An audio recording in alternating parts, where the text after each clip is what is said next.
Hello friends, a very good morning to all of you. मैं पूजा राय आपके अपने YouTube channel Utkrisht academy Ayodhya में आपका स्वागत करती हूँ। आज है 19 मई। तो आज हम डिस्कस करेंगे 19 मई से बनने वाले कुछ इंपॉर्टेंट करेंट पॉइंट्स को और उनसे रिलेटेड फैक्ट्स को। तो सबसे पहले हम कल के प्रश्न का उत्तर देख लेते हैं। कल हमने आपसे प्रश्न किया था कि हाल ही में प्रख्यात अनिसुज्जमा जी का निधन हुआ, वे कौन थे। तो इसको आंसर देख लेते हैं। अनिसुज्जमा जी प्रख्यात साहित्यकार व शिक्षाविद थे। वह उनकी मृत्यु 83 वर्ष की उम्र में ढाका में हुई। अनिसुज्जमा जी बांग्ला भाषा व साहित्य के क्षेत्र में योगदान देने वाले बांग्लादेश के प्रतिष्ठित विद्वान व अग्रणी बुद्धिजीवी थे। उनका जन्म 1937 में कोलकाता में हुआ था। 2005 में उन्हें मानद डी लिट की उपाधि से सम्मानित किया गया व 2014 में उन्हें पद्म भूषण से सम्मानित किया गया था। तो अनिसुज्जमा जी कौन थे? तो वे बांग्ला भाषा व साहित्य के क्षेत्र के प्रख्यात साहित्यकार व शिक्षाविद थे। तो चलते हम अपनी आज की खबर पे। हमारी पहली खबर है, मध्य प्रदेश में अपनी तरह की पहली पहल में राज्य से गुजरने वाले प्रवासी मजदूरों के लिए चरण पादुका अभियान शुरू किया गया है। यह अभियान इंदौर के राव पुलिस स्टेशन से शुरू हुआ। इस अभियान के तहत नंगे पैर जाने वाले प्रवासी मजदूरों को उनके दर्द को कम करने के लिए जूते व चप्पल प्रदान किए जा रहे हैं। तो ये मध्य प्रदेश सरकार की अपनी तरह की पहली पहल है। तो हाल ही में चरण पादुका अभियान किसने शुरू किया है? तो मध्य प्रदेश ने। चलते हम अपनी अगली खबर पे। इजराइल में रविवार को प्रधानमंत्री बेंजामिन नेतन्याहू के नेतृत्व में नई सरकार ने शपथ ले ली। इसी के साथ देश के इतिहास में सबसे लंबा राजनीतिक गतिरोध खत्म हो गया। गतिरोध के दौरान 500 दिनों से भी ज्यादा समय तक कार्यवाहक सरकार का बागडोर संभालते हुए भी और एक के बाद एक हुए 3 चुनावों में किसी को स्पष्ट बहुमत नहीं मिला था। इजरायली संसद में नई सरकार के विश्वास मत के दौरान पक्ष में 73 जबकि विरोध में 46 वोट पड़े। चुनावों में स्पष्ट बहुमत नहीं मिलने से नेतन्याहू ने प्रतिद्वंदी से साथी बने ब्लू एंड व्हाइट पार्टी के बेनी गैंट्स के साथ मिलकर सरकार बना ली है। विरोध व बिना किसी स्पष्ट नतीजे के 3 बार हुए चुनावों व 1.5 साल तक कार्यवाहक सरकार रहने के बाद पीएम नेतन्याहू की सरकार ने अंततः शपथ ले ली। शपथ से पहले भी हालांकि 3 दिनों तक मंत्री पद को लेकर उनकी लिकुड पार्टी के अंदर काफी खींचतान चलती रही। सप्ताह के अंत पर नेतन्याहू व उनके विरोधी से सहयोगी बने बेनी गैंट्स ने नई सरकार के गठन के लिए साथ आने की घोषणा की। नई सरकार में इजरायल के इतिहास में सबसे ज्यादा 36 मंत्रियों व 16 उप मंत्रियों के होने की उम्मीद है। तो इजरायल की 35वीं सरकार ने कनेसेट यानी संसद में शपथ ग्रहण करके 508 दिवसीय राजनीतिक गतिरोध को खत्म किया। ब्लू व व्हाइट पार्टी के अध्यक्ष गैंट्स ने वैकल्पिक प्रधानमंत्री व भावी प्रधानमंत्री के साथ साथ रक्षा मंत्री के रूप में शपथ ली। सत्ता साझेदारी के विवादित समझौते के तहत सरकार गठन के पहले 18 महीने नेतन्याहू प्रधानमंत्री रहेंगे व उसके अगले 18 महीने सरकार की बागडोर गैंट्स के हाथों में होगी। तो चलते हम अपनी अगली खबर पे। हमारी अगली खबर भी इजरायल से ही संबंधित है। 17 मई 2020 को तेल अवीव के उत्तर में अपने घर में इजरायल में चीनी राजदूत मृत पाए गए। चीनी राजदूत दुवेई को फरवरी 2020 में नियुक्त किया गया था।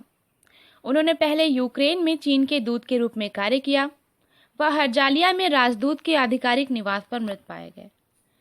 तो हाल ही में इजरायल में चीनी राजदूत मृत पाए गए अपने ही घर में। दुवेई जी। चलते हैं अपनी अगली खबर पे। एक्सेंचर ने अहमदाबाद में स्थित एक स्वचालित अंतर्दृष्टि और बड़ी data analytics company Byte Prophecy का अधिग्रहण किया है। अधिग्रहण पूरे क्षेत्र में उद्यम पैमाने पर आर्टिफिशियल इंटेलिजेंस व डिजिटल एनालिटिक्स समाधानों की बढ़ती मांग को पूरा करने के लिए किया गया है। अधिग्रहण की रणनीति में मौजूदा के साथ साथ बढ़ते ग्राहकों की ज़रूरतों को गति प्रदान करने के लिए साथ साथ बढ़ावा देना है। एक्सेंचर की बात करें तो एक्सेंचर एक वैश्विक प्रबंधन, परामर्श व पेशेवर सेवा फर्म है जो रणनीति, परामर्श, डिजिटल प्रौद्योगिकी व संचालन सेवाएं प्रदान करती है। इसकी स्थापना 1989 में हुई थी और इसका हेडक्वार्टर डबलिन, आयरलैंड में है। तो हाल ही में एक्सेंचर ने किस कंपनी का अधिग्रहण किया है? तो एक्सेंचर ने बाइट प्रोफेसी कंपनी का अधिग्रहण किया है। चलते हैं हम अपने नेक्स्ट पॉइंट पे। पेट्रोलियम निर्यातक देशों के संगठन यानी कि ओपेक के लिए इस्लामिक रिपब्लिकन ऑफ ईरान के गवर्नर होसिन कजमपोर अर्देबेली का निधन हो गया है। उन्हें 1985 में ओपेक समूह का गवर्नर नियुक्त किया गया था। उन्होंने 1990 से 1995 तक जापान में ईरान के राजदूत के रूप में भी कार्य किया।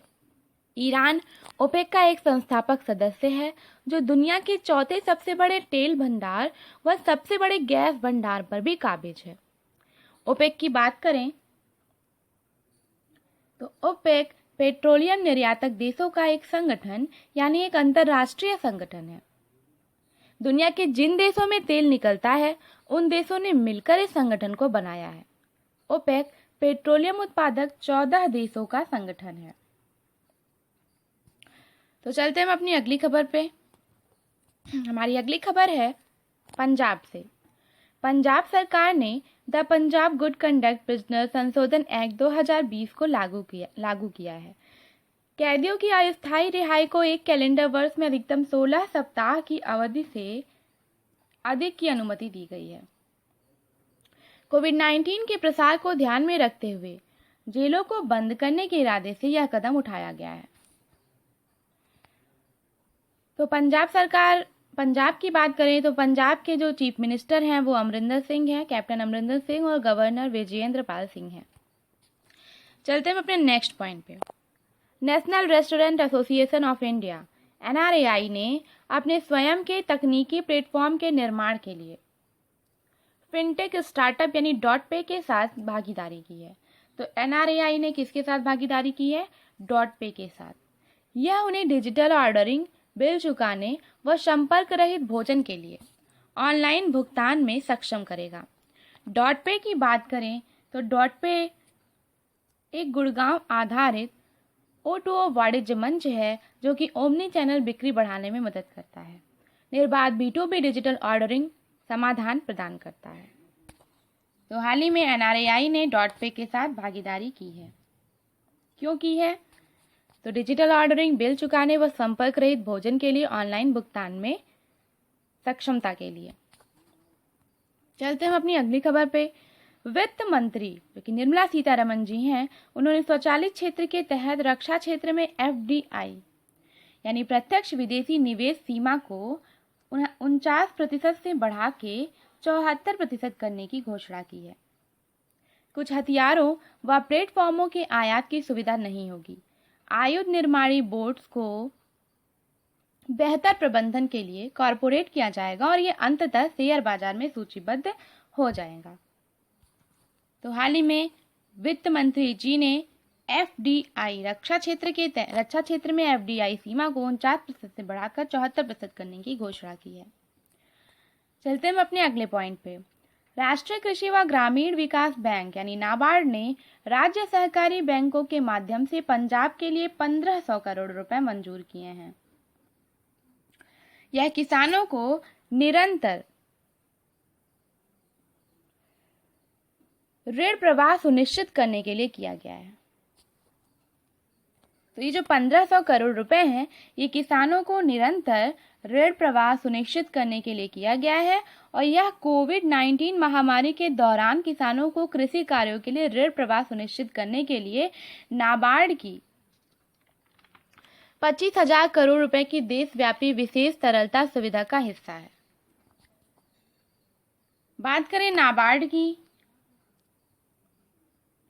तो नाबार्ड की स्थापना 12 जुलाई 1982 को हुई थी। वह इसका हेडक्वार्टर मुंबई, महाराष्ट्र में है और हाल ही में नाबार्ड ने राज्य सरकारी बैंकों के माध्यम से पंजाब के लिए 1500 करोड़ रुपए मंजूर किए हैं। चलते हम अपने नेक्स्ट पॉइंट पे।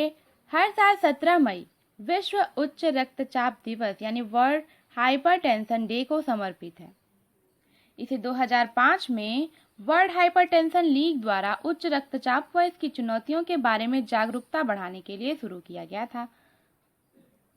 उच्च रक्तचाप जिसके कारण स्ट्रोक, दृष्टिहानि, दिल के दौरे व क्रोनिक किडनी जैसी कई स्वास्थ्य समस्याएं होती हैं, उसके लिए यह डे मनाया जाता है, उसके प्रति जागरूकता बढ़ाने के लिए। और उच्च रक्तचाप की बात करें तो इसे साइलेंट किलर के नाम से भी जाना जाता है,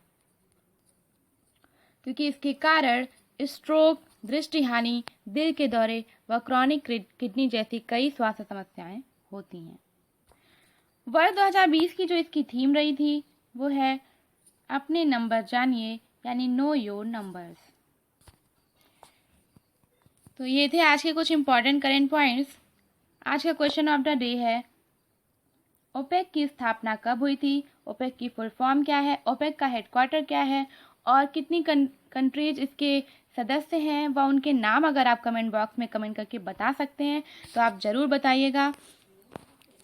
आज के लिए बस इतना ही। तब तक के लिए नमस्कार। Have a nice day. Bye bye.